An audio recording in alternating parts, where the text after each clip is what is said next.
हर बार जब इसका शौहर धोखा देता तो वो औरत कैलेंडर में एक दिन पर सर्कल लगा देती जब तक कि 99 सर्कल पूरे नहीं हुए। तब इसने हमेशा के लिए उन्हें छोड़ने का फैसला कर लिया। बिना झिझक के इसने तलाक के कागजात पर दस्तखत किए, 7 साल से पहनी अंगूठी उतारी और बिना पीछे देखे चली गई। इसी वक्त इसका शौहर और बेटी इसकी पहली मोहब्बत का बर्थडे मना रहे थे। जब वो घर लौटे तो उन्होंने देखा कि वो जा चुकी थी।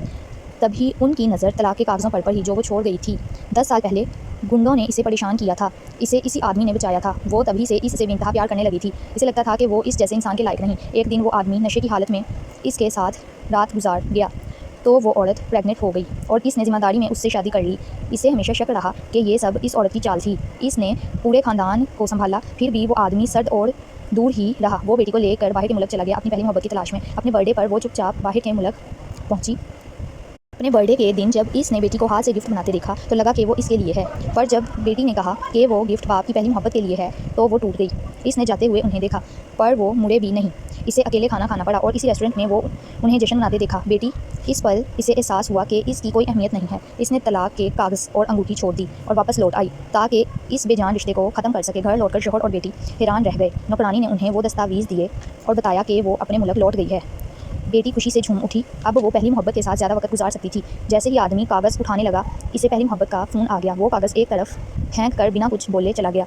वो औरत अपने पुराने घर पहुंची और सामान समेटने लगी। अलमारी खोली तो समझ आया कि इसने सब कुछ इस खानदान को दे दिया, पर इसे कुछ ना मिला। कभी इसे लगा था कि एक दिन वो आदमी इसे चाहेगा, मगर मिला सिर्फ धोखा। फ़ोन के अलार्म देखकर इसे याद आया कि कैसे इसने अलग अलग टाइम जोन से अपनी बेटी को कॉल की और बाढ़ इन देखी मिली। इसने हर अलार्म मिटा दिया और सोच लिया कि अब वो सिर्फ अपने लिए जिएगी। वो अपना सूटकेस लेकर घर से निकल गई। बाहर के मुल्क में नौकरानी इसकी कॉल का इंतजार करती रही, पर कॉल नहीं आई। बेटी ने कहा इसे बात नहीं करनी और आदमी को फ़र्क ही नहीं पड़ा। वो बेटी को लेकर फिर अपनी पहली मोहब्बत को ढूंढने निकल गया। नौकरानी ने लंबी सांस ली और इस औरत के लिए अफसोस जताया। वो औरत पहले ही नौकरी से रिज़ाइन दे चुकी थी। इसका असिस्टेंट हैरान रह गया। वो जानता था कि इसने ये नौकरी सिर्फ इस आदमी के करीब रहने के लिए पाई थी। अब वो सब कुछ छोड़ रही थी। असिस्टेंट ने सोचा आदमी को बता दे, बट फिर इसे याद आया इसने खुद कहा था कि इस औरत की कोई खबर इसे ना दी जाए। अगले दिन वो औरत ने पुराने स्कूल गई और आखिरी बार लौटे हुए अचानक इस आदमी से इसका सामना हो गया। इसे लगा शायद इसने कागज़ पढ़े और इसे मनाना आया है, तो वो कार में बैठ गई। पर तभी बेटी को मैसेज देखा तो वो अभी भी पहली मोहब्बत को भेजा गया था। इसका दिल फिर टूट गया। जल्द ही वो दिन आ गया जब वो शहर छोड़ने वाली थी।